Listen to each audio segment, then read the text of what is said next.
애봉봉 안녕하세요. 주식의 소리의 애솔입니다.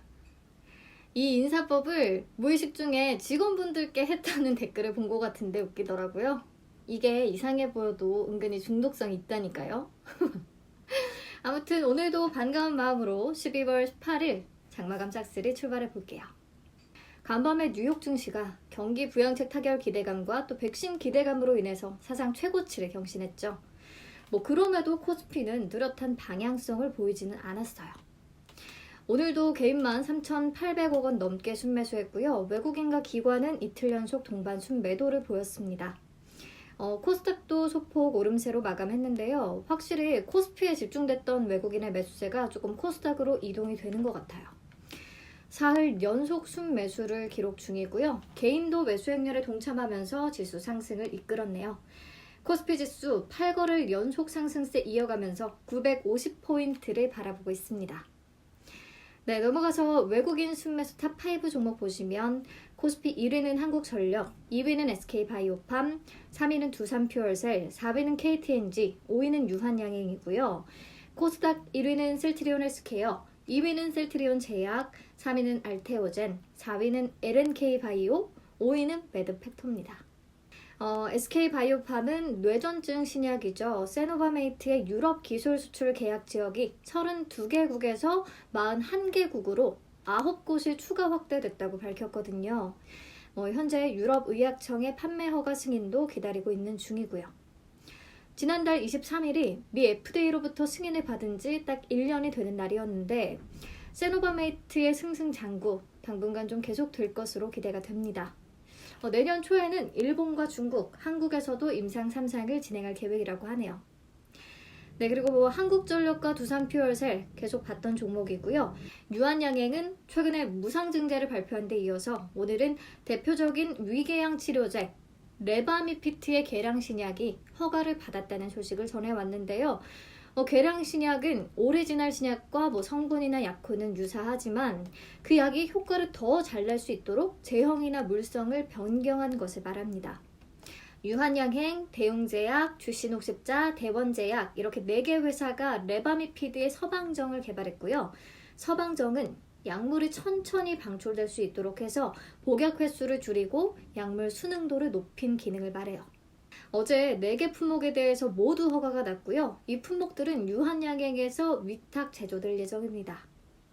네, 그리고 셀트리온은 오늘 2,400억 원 규모의 코로나19 신속 진단 항원 키트에 대해 미국 공급 계약을 체결했다고 밝혔죠. 휴마시스와 공동 개발한 디아트러스트라는 키트고요. 셀트리온 USA를 통해서 뉴욕에 있는 진단키트 도매 유통사에 독점 공급할 예정이라고 합니다. 항체 치료제에 대한 기대감에 더해서 좋은 소식도 전해왔습니다. 오늘 셀트리온 그룹주 동반 상승했고요. 휴마시스는 상한가까지 올랐습니다. 네, LNK 바이오는 뒤에서 특징주로 살펴볼 거고요. 넘어가서 기관 순매수 탑5 종목 보시면 코스피 1위는 녹십자, 2위는 셀트리온, 3위는 두산셀루스, 4위는 후성, 5위는 대림산업이고요. 코스닥 1위는 메디포스트, 2위는 셀트리온 제약, 3위는 RFHIC, 4위는 에코프로비엠, 5위는 펄업있습니다. 두산솔루스는 2차 전지와 전자회로 기판의 동박 소재를 제조하는 업체인데요. 얼마 전에 사모펀드인 스카이레이크를 새 주인으로 맞은 상황이죠. 사명을 솔루스 첨단 소재로 바꾸고 2차 전지 사업 부문을 특히 확장할 것으로 계획하고 있습니다. 지난 10일에는 LG에너지솔루션이 이 두산솔루스의 제3자 배정 유상 증자 방식을 통해서 500억 원 규모를 투자하는 방안을 검토 중이다 라는 기사가 나오기도 했고 그래서 아무튼 2차 전지 시장 확대와 함께 좀 관심 가져봐야 하는 종목이 아닐까 싶습니다. 네, 다른 종목들도 참고해서 살펴봐 주시고요. 네, 다음으로 오늘장 특징주 만나보도록 하겠습니다. 첫 번째 종목은 종근당 그룹주인데요. 오늘 주당 0.05주의 무상 증자를 결정하면서 25%대 급등세를 보였죠.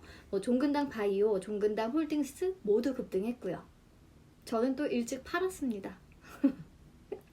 아무튼 최근 상장 기업들의 무상 증자 공시가 잇따라서 발표되고 있어요. 이 표에 다 표시되진 않았고요. 이번 달 들어서만 총 22개의 기업이 무상 증자를 결정한 것으로 확인되고 있습니다. 근데 무상 증자를 발표한 뒤에 대부분의 종목이 급등세를 이어가고 있어서 투자자들 사이에 무상증자를 올라타면 무조건 돈 번다 라는 인식이 번지고 있는데요. 이게 과연 맞는 건지 무상증자 관련 얘기를 좀 해보도록 하겠습니다. 무상증자란 기업이 신주를 더 발행해서 기존 주주들에게 돈을 받지 않고 무상으로 나눠주는 것을 말합니다. 기업의 자본은 크게 자본금과 이익잉여금으로 나뉘는데요. 자본금은 액면가 곱하기 발행 주식수로 구하고요. 이익잉여금은 회사의 여윳돈을 말합니다. 이 여윳돈으로 주식을 신규 발행해서 무상증자를 하게 되고요. 신규 발행 금액만큼 이익잉여금이 차감이 되고요. 또 딱 그만큼 자본금이 늘어나게 됩니다. 그러니까 기업의 총 자본에는 변동이 없는 거죠. 아무튼 중요한 건 주주들이 공짜로 주식을 더 받게 된다는 것이고 기업이 잉여금을 쌓아두지 않고 주주들에게 환원한다는 자체가 어쩌면 기업의 재무구조가 우량하다는 신호로 인식이 될 수도 있고요. 그리고 무증으로 주식수가 늘어나고 그만큼 주가가 조정이 되면 해당 기업의 주가가 갑자기 싸 보이는 효과도 있거든요. 그리고 유통 주식수가 늘어났으니까 거래량 증가도 기대할 수 있고요. 혹시나 이해 안 되실 분들을 위해서 간단히 예를 들어드리면 A기업의 총 주식수가 10주고 가격이 10,000원이에요. 그럼 시가총액은 10만 원이죠. 근데 1대1 비율로 무상증자를 실시했어요. 한 주 가지고 있다면 한 주를 더 주겠다는 얘기죠. 즉, 총 주식수가 20주로 늘어나게 됩니다. 근데 주가는 그대로 10,000원일까요? 아니죠. 주가는 2분의 1 가격으로 조정이 돼요. 권리락일의 주가 조정이 이루어집니다. 이 경우에는 5,000원이 되겠죠. 그러면 5,000원 곱하기 20주 하면 시총은 그대로 10만 원, 무증전과 똑같습니다. 기업 가치에는 변화가 없다는 뜻이죠. 근데 주가가 숫자상으로는 반토막 났으니까 갑자기 엄청 싸 보이잖아요. 그래서 권리락 이후 주가가 상승 탄력을 받을 수도 있습니다.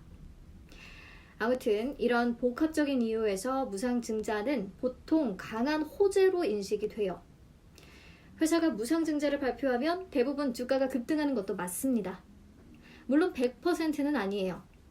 위에 표에 나와 있는 기업들의 차트만 돌려봐도 그렇습니다. 하지만 그럴 확률이 훨씬 높다는 것은 분명한 사실이고요. 그렇다면 우리가 여기서 궁금한 건 이거죠. 사실 기존 주주가 아닌 이상 무상증자 공시가 뜨고 뉴스로 발표돼야 접하는 게 보통이잖아요. 이렇게 공시 이후에 매수를 해도 수익을 낼 수 있는지, 무상증자 호재로 인한 상승세가 어느 정도 계속 이어지는지 이게 궁금하죠. 제가 작년에 여러 사례들을 통해서 공부했을 땐 보통은 권리락 전일까지 쭉 우상향하는 경우가 많았거든요. 근데 FN 가이드가 정확히 집계를 내놨더라고요. 2010년 이후에 코스닥 상장사들이 총 454차례의 무증을 했는데 무증 발표 후 14일째가 되던 날의 누적 수익률이 7%로 가장 높았다고 합니다. 그러니까 100% 그렇다고 말씀을 드릴 수는 없지만 무증 발표 이후에 진입을 해도 어느 정도 추가 상승세를 누릴 수 있다라는 말이죠. 만약에 단기 투자가 목적이라면 권리락일 전에 적정 수익선에서 매도하시기를 추천드리고요. 무상증자 권리를 받겠다는 목적이라면 권리락 단일에 고점에서 매도하시기를 추천드립니다. 보통은 권리락일에 주가가 조정되면서 갑자기 주가가 확 싸 보이니까 급등세를 보이는 경우가 많거든요. 그래서 이날 매도를 하고 무상으로 이후에 주식을 더 받고 그래서 신규 상장 이후에 주가 흐름이 좋으면 추가 수익도 노릴 수 있기 때문에 매매법 중에 하나로 제가 추천을 드릴게요. 근데 다시 한번 말씀드리지만 무조건 이렇게 된다는 말이 아니기 때문에 흐름을 잘 읽고 대응하셔야 합니다. 무상증자 관련 내용은 제가 주린이 탈출기에서 또 따로 자세히 다뤄보도록 할 테니까요. 오늘은 이 정도만 이해하시고 넘어가시면 될 것 같습니다. 네, 다음 종목은 L&K 바이오입니다. 글로벌 의료업체와 척추 임플란트 제품의 라이선스 아웃을 추진 중이라는 소식에 급등했어요. 척추 임플란트는 목이나 허리 디스크 수술에 쓰이는 제품인데 뼈와 뼈 사이에 삽입해서 디스크 간격을 일정하게 유지해주는 역할을 합니다. 특히 최근에는 임플란트 두께를 좀 늘릴 수 있는 높이 확장형 케이지 제품군에 대한 수요가 높아지고 있다고 하는데요. 이 높이 확장형 케이지는 신체의 정면과 후면에서 삽입하는 것이 대부분이었는데 최근에는 측면에서 삽입하는 수술이 급증하는 중이라고 합니다. 근데 L&K 바이오는 세 가지 수술에 쓰이는 케이지 제품과 관련해서 미국 FDA 승인을 모두 받은 유일한 업체예요. 그래서 이번에도 이 세 가지 제품이 라이선스 아웃 대상이고요. 비밀 유지 협약을 맺었기 때문에 거래 상대방은 밝혀지지 않고 있지만 글로벌 의료기기 업체 중에 하나고 딜 규모는 수천억 원에 달할 것으로 예상되고 있습니다. 품목당 500억 원 내외니까 3개 품목이면 1,500억 원 정도, 그리고 3년에 주문자 위탁 생산 계약이 수반되는 것이 일반적이기 때문에 위탁 생산으로 인해 추가 자금 유입도 기대되는 상황이에요. 게다가 이미 승인받은 3개 품목에 더해서 7종의 높이 확장형 케이지를 추가 개발해 또 미 FDA 승인 절차를 진행 중이라고 합니다. 저는 오늘 처음 이 종목을 접하기는 했는데 조금 관심 갖고 봐야겠어요. 네, 다음 종목은 삼천당 제약입니다. 첫 경구용 코로나19 예방 백신 개발에 나선다고 하죠. 삼천당 제약이 보유한 플랫폼 기술 S패스를 통해서 주사제로 개발 중인 백신 후보를 알약으로 전환한 경구용 후보 물질을 도출했고요. 원 개발사와 함께 동물 실험 단계에서 검증을 마치고 글로벌 임상시험을 같이 진행하도록 합의했다고 합니다. 파트너사가 경구용 백신 후보 물질을 동물에게 투여한 결과 주사제와 동일한 면역 반응을 유도하고 또 혈중 항체가 생성된 것으로 확인됐다는 게 삼천당 제약 측의 설명입니다. 협의에 따라서 파트너사 명은 공개되지 않았는데 좋은 결과 있었으면 좋겠네요. 네, 오늘 마지막 특징주는 그냥 지나칠 수가 없어요. 테슬라 관련주들. 테슬라가 현지 시간으로 21일 S&P 500 지수 편입을 앞두고 있는데 신용평가사 S&P가 신용 등급을 BB-에서 BB로 상향 조정했고요. 투자 전망을 긍정적으로 제시했습니다. 올해 말에 190억 달러가 넘는 현금을 비축할 것이며 순부채는 사실상 제로가 될 것으로 예상한다 라고도 덧붙였네요. 이 같은 소식에 오늘도 테슬라 관련주들 완전 날았어요. 테슬라 관련주는 우선 한번 파악을 해두시면 전일에 뉴욕 증시에서 테슬라가 급등한 경우나 테슬라의 호재가 있는 경우에 빠르게 대응하실 수 있으니까 한번 다시 정리를 해볼게요. 우선 센트럴모텍, 테슬라의 알루미늄 컨트롤 암을 공급하고 있고요. DIC는 변속기 부품을 납품하고 있는 것으로 전해집니다. 내년에는 공급 규모가 더 늘어날 것이라고 하죠. 그리고 명신산업은 핫스탬핑 공법으로 경량화한 차체를 공급하고 있고 계양전기는 테슬라 생산 파트너 업체를 통해서 모델 3에 들어가는 전자 파킹 브레이크 모터를 납품하고 있습니다. 우리산업은 테슬라 모델 S와 모델 X에 PTC 히터를 공급하고 있고요. 화신은 똑같이 모델 S와 모델 X에 페달 부품을 납품하고 있는 것으로 확인이 됐습니다. 마지막으로 세원은 1차 벤더를 통해서 테슬라 공조기 사이사이를 연결하는 파이프를 공급하고 있다고 하는데 전체 매출에서 차지하는 비중은 작다고 합니다. 이 테슬라 관련주들 하나의 섹터로 보시고 관심 종목 정리해 두시면 좋을 것 같아요. 네, 넘어가서 오늘장 거래량 급증 종목 보시면 앞에서 다뤘던 종목들이 많이 보이고요. 7위의 LS네트워크스는 LS전선이 한국전력공사를 대상으로 약 2,324억 원 규모의 제주 3연계 해저 케이블 건설 사업을 수주했다는 공시에 상한가까지 급등했습니다. 네, 다른 종목들도 쭉 봐주시고요. 시간의 단일가 특징주 보시면 키네마스터가 매각건으로 다시 또 부각된 모습이고 메디콕스, 대웅제약은 장중 상승세가 시간의 시장에서도 이어졌네요. 네, 다른 종목들도 같이 봐주시고요. 여기서 장마감 싹쓸이 마치도록 하겠습니다. 항상 매주 월요일에는 이번 한 주를 또 어떻게 보내야 하나 고민스러운데 눈 깜짝할 새 금요일이 돼 있더라고요, 항상. 이번 주도 순식간에 지나간 것 같네요. 그리고 제 매매일지 기다려주시는 분들 많으실 것 같은데 제 정신 건강을 위해서 이번 달에 좀 쉬고 1월 달에 다시 새로운 마음으로 시작을 해볼게요. BC월드 제약, MS오토텍, CS윈드, 종근당, 명신산업, 세로닉스 다 수익을 내고 팔기는 했는데 조금 빨리 팔아서 아쉽고요. 그 밖에 보유하고 있는 종목들의 큰 변동은 없습니다.